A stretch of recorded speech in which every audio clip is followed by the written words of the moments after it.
On veut développer les ressources naturelles au Québec dans l'intérêt collectif et pour ça, on va travailler en collaboration avec les entreprises. On comprend qu'avant même les études environnementales sur les gaz de schiste, vous dites non au gaz de schiste? Notre position est très claire sur les gaz de schiste, un moratoire complet, tant sur l'exploration que sur l'exploitation des gaz de schiste et nous n'avons pas changé d'idée. Pour toujours? Je ne vois pas le jour où il y aura des technologies qui permettront une exploitation sécuritaire. Alors, Martine Ouellette, c'est la nouvelle ministre des Ressources naturelles. Il faut peut-être dire que Mme Ouellette est ingénieure de formation. Elle a un MBA, travaillé plus de 18 ans à Hydro-Québec dans différentes fonctions. Je crois comprendre qu'elle est en congé sans solde d'Hydro-Québec, milité aussi au sein de l'organisme Au Secours. On la définit comme une militante écologiste. Et on se demande si on a un gouvernement vert maintenant, puisque Daniel Breton, autre militant, fait aussi partie du gouvernement comme ministre de l'Environnement, du Développement durable. Et puis, M. McKay aussi, qui est adjoint parlementaire. Je parle de tout ça avec Stéphane Guilbeault d'Équiterre. Bonjour, Stéphane Guilbeault. Bonjour. Ça a pris beaucoup de monde par surprise. Hein? On a beaucoup parlé de gouvernance souverainiste. Ce matin, Michel David cite son papier dans Le Devoir, gouvernance verte. C'est une première pour vous? C'est un virage réel? Je pense que autant de par les nominations que le discours que Mme Marois a livré hier, où elle a ramené sur la table plusieurs des engagements très importants et très progressistes du Parti québécois dans la dernière campagne sur l'électrification des transports, sur plus de transports en commun, sur ce virage-là qu'on veut faire prendre à l'économie québécoise vers une économie verte, qui est une dominante qu'on voit ailleurs dans d'autres pays aussi. Dans certains milieux d'affaires, je pense aux chambres de commerce, je pense même à M. Dorval hier, le Conseil du patronat, on s'inquiète déjà de ça, puis particulièrement du mandat qu'aura Mme Ouellette face aux ressources naturelles, face au gaz de schiste, mais aussi face au plan Nord, parce qu'ils ont l'impression que tout ça va se faire contre les milieux d'affaires. C'est bien mal connaître Mme Ouellette, qui a travaillé pendant des années chez Hydro-Québec, qui menait les programmes d'efficacité énergétique auprès des grandes entreprises. Donc, elle connaît bien les grandes entreprises québécoises. Elle n'a pas travaillé dans la grande entreprise, mais elle a travaillé avec eux. Et elle a au cours de ces années-là, aidé ces entreprises-là à épargner sur leur facture d'électricité des dizaines, voire des centaines de millions de dollars. Alors, c'est pas une personne qui est anti-entreprise. C'est une personne qui a des convictions écologiques très profonde et qui va vouloir que les choses se fassent autrement.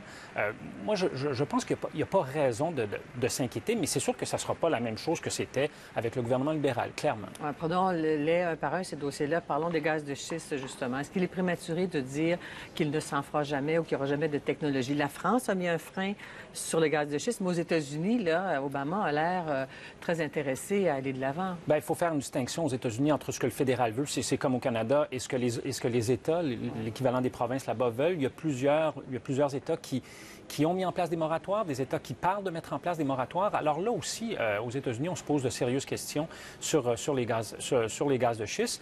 À court terme, la position du Parti québécois n'est pas très différente de celle du Parti libéral, qui avait mis, sans l'appeler moratoire, qui avait mis en place de facto un moratoire où on disait, bien, on fera plus de forage, même pour des questions exploratoires, si le comité qu'on a mis sur pied ne nous le demande pas. Et le comité a dit, on vous le demande pas.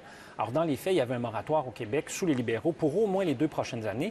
Le Parti québécois dit, Mme Ouellette dit, nous, on ne voit pas comment on pourrait faire ça, mais il ne ferme pas la porte complètement. Elle est entrouverte, mais c'est une petite ouverture. Est-ce que ça fait peur aux entreprises déjà, ou les entreprises elles-mêmes se disent, dans le contexte actuel, ce ne sera pas nécessairement économique de faire de l'exploration au moment où on se parle, et deuxièmement, les techniques ne seront pas au rendez-vous, donc ça ne passera jamais le cap de l'évaluation environnementale? Sincèrement, pour avoir parlé à plusieurs représentants des entreprises de gaz de schiste, notamment de l'Ouest, qui voudraient faire des affaires au Québec, le contexte économique n'est pas très bon. Pourquoi? Parce que l'arrivée massive de gaz naturel sur le marché américain, de par les gaz de schiste aux États-Unis, a fait diminuer les prix énormément. C'est simplement d'un point de vue économique, il n'y a personne qui est prêt à faire des affaires au Québec là-dessus avant probablement une dizaine d'années.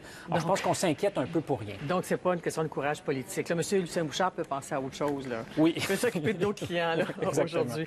Prenons l'autre dimension qui fait peur, le fameux plan Nord. C'était le pilier du développement économique du gouvernement libéral. En quoi l'approche de ce gouvernement va être différente? Bon, je pense que le gouvernement du Parti québécois questionne beaucoup toute la question des redevances que les minières payent au gouvernement du Québec. C'est quand même incroyable qu'à partir de nos ressources naturelles, c'est un secteur qui est déficitaire au Québec. Alors qu'on fait de l'argent avec l'eau à travers Hydro-Québec, on fait de l'argent des fois moins avec les forêts parce que c'est une ressource qui appartient à tout le monde. Mais au niveau des minières, il faut payer pour exploiter une ressource qui appartient Alors, je pense qu'il y a un ménage à faire du côté de la question des redevances et de toute la réglementation entourant l'exploitation minière. Ils ont peur de ça, les minières, là. Bien, moi, je pense que... Écoutez, ils ont peur qu'on change un régime qui est vieux de 100 ans, qui date de l'époque du Klondike. Je pense qu'il faut arriver en ville. On est en 2012. Là. On ne peut pas faire les choses comme on le faisait à la fin des années 1800. Là. Et là-dessus, moi, je suis assez critique de la position, pas de toutes les minières, mais de quand même certaines qui crient au loup. Là. Alors que tout ce qu'on veut faire, c'est arriver au 21e siècle. Parce que l'idée, c'est de le développer, disait-elle, dans l'intérêt de tous les Québécois. Ben oui, et comment c'est dans notre intérêt que de construire des ports à la baie James, par exemple, qui allait exporter des ressources premières sans qu'il y ait aucune transformation qui soit faite au Québec? Comment c'est dans l'intérêt des travailleurs qui sont dans le secteur secondaire, par exemple? Donc, ça peut se faire tout en assurant le développement économique, d'après vous. Absolument. Maintenant, autre dossier important, sensible, la question d'Anticosti là-dessus. Qu'est-ce qu'il faut attendre de ça?